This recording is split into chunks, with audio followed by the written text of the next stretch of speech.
Hello everybody, welcome back to the channel. Well, you might see from the sign behind me that I'm in a kind of a unique spot.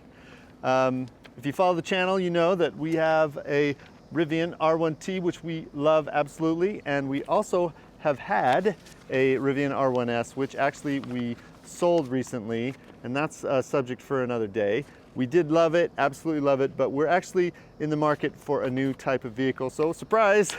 We are here at the Tesla station, and this is actually a self-service way of test driving a Tesla.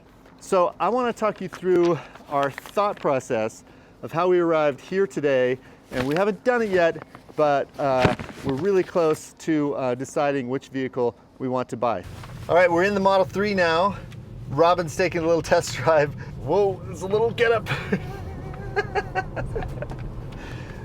Once we get to the decision that we're actually going to be buying a Tesla.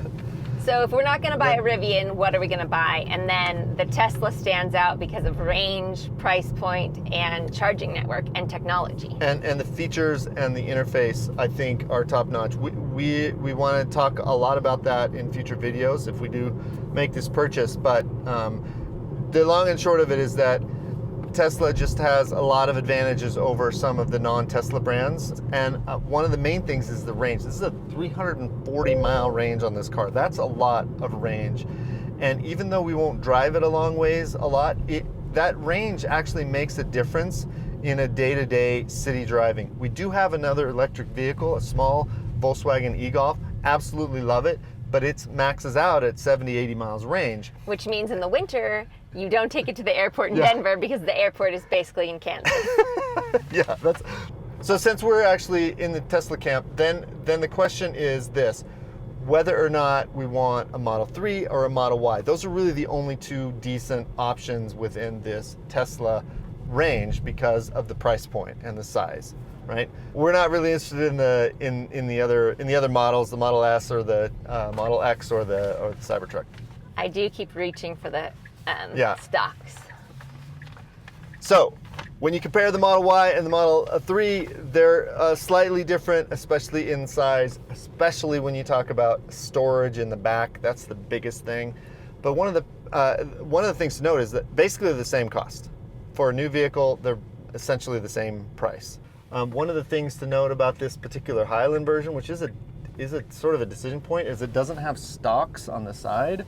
So you have to use these signal lights here where her thumb is, and then you drive in reverse on the screen here. Sure. But it does feel really slick and sleek, and it's just got a nice little form factor to it. Well, and the seats are nice. This is different. So this is like not fake wood. It's this like metal felt. Yeah, it's like a felt here. That's nice. Instead of fake wood. And then the seats are perforated so that they're cooled in the front, which is a new feature, and then there's a screen in the back. These seats are super comfortable. The car is a really great performer. It just drives really well. Now, we can't continue this drive because... Like, that sounds good, right? Yeah, it's a solid. I guess I kind of want to sit in it behind you. Okay. I wonder if I can open this back door. Yes, okay. So I do this. All right, so Robin's giving a back seat a try. Actually. It's a little small. I am back quite a bit. I'm 6 feet, so I could go up a little bit. How's that feel? That's much better. It's okay. Like, I have got space with you, but it's like close. You know, like I'm like, oh, I'm sitting on an airplane. Okay. Oh boy, yeah. Holy moly, that's more than I thought, actually. All right, we're in the Model Y. Robin's given the drive as a comparison here. What do you think are the differences as far as how it feels for driving? This feels bloated. And that one's like sporty. Yeah. Like immediately. And the thump of the door closing is like not as solid. Right. But the space is very much different. Now, in the back. Yeah, so I want to sit in the back. There's absolutely reasons for the Model Y versus the Model 3 over the Model 3. But and mainly it's because of space. A little bit more clearance underneath, and the space is a lot better in here in the back. You can fold the seats down. It has a hatchback. That's huge for storage and so on. For us, we have the truck, so we're not really worried about the space quite so much. It's basically that the Model 3 is a sports car and the Model Y is a wagon. They call it an SUV, but it's more of a wagon, and it drives accordingly, right? And you get those trade-offs. Right. The problem, like, I'm in love with the 3, but when I sat behind you, I was like, oh, I would be unhappy. Well, we'll test sitting that out. here for like a long road trip, and Oliver is taller than I am. Yeah. So that's like a downside.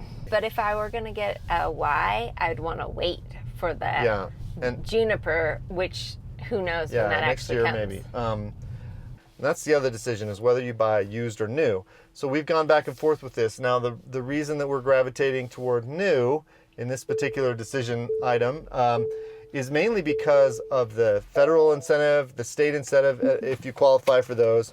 For that, when you add the incentives on to the price, and when you compare that to what the models are selling on the used market for, the comparisons get pretty close. And so for us, since this is a vehicle we plan on owning and keeping for a while, it makes the most sense to go with a new vehicle.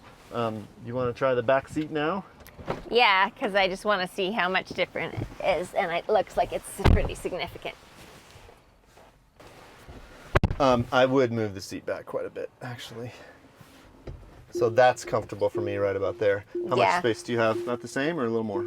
I have a little bit more. A little bit more in the Y? Okay. Yeah. Like an inch more, probably. Yeah.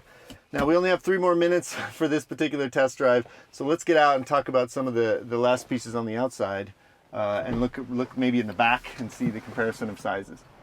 Here's a nice comparison between the two vehicles, the Model Y on the right and the Model 3 on the left. And this is the Model 3 Highland version. Here I'm standing behind them, and you can see a pretty significant difference in height between the two. The top of the Model 3 goes up to about the middle of the window of the Model Y. So it's a pretty significant difference between them. As far as the clearance, there is a little bit more clearance on the Model Y than the Model 3. The Model Y feels a little bit bigger than the Model 3. And here you can see the biggest difference between the Model Y and the Model 3. First of all, there's a lot of space here. The Model 3 I can't show you right now, but it's, a typical trunk size. It's a little deep. I mean, it's deeper than you might think from this size trunk. It does go back quite a bit, but it's still a trunk and you can't pass things through. You can, by the way, fold the seat down and get a little pass through for like skis or something thin. However, this, if you have a big box or something like that, you can fold these seats all the way flat and you get quite a bit more space back here. So that's a huge advantage from the Y to the 3, but it comes at the cost of the vehicle form factor on the exterior. It's mainly the sportiness of the drive. So Robin likes the sportiness. She wants a sexy car. This is a sports car-ish at a decent price point, and this is a wagon. Well, I didn't get the full freedom with the other one, but it's lower to the ground. It just feels super sporty. It's a sedan. It feels sporty. This one feels like a compromise car. It's not an SUV, but it's kind of an SUV, so it's bigger, but not. Yeah, well, from a driving experience, the other one is better. The seats are way nicer in the upgraded 3. That would be understandable because it's a newer upgrade. But I think the biggest difference, obviously, is the size inside, and then it's a little taller, so you feel a little bit bigger, even though by footprint it doesn't feel quite as. They're really not that big of a difference width and lengthwise. From a passenger standpoint, they're the same, but from a cargo standpoint, the Y has got a lot of space, and the 3 has got very little space. Yeah, super. I mean, not very much space at all. Maybe less than Eva. Yeah, and the Stanley Cup didn't fit in the cup holder, so that's a big strike against it. No, actually liked the Model 3 quite a bit better to drive than the Model Y. The Model Y was stiffer and bumpier. That might be a software setting or something, but the Model 3 did feel a little bit more smooth to drive. So. Still? The Model 3 I was excited about, and the Model Y I was like, oh, it's another car. All right, so those are our thoughts about how we kind of came to our decision here. We're not 100% decided yet. We have to talk about this separately. So you'll see in the next debate video continues. what we decided. But that's how we've been thinking through this. And you know, overall, I think they're both great vehicles, and it's been really fun to test drive them. I love that they're self-service here, so we didn't have to talk to anyone else to do this. So anyway, thanks for watching. We'll see you in the next one. Bye.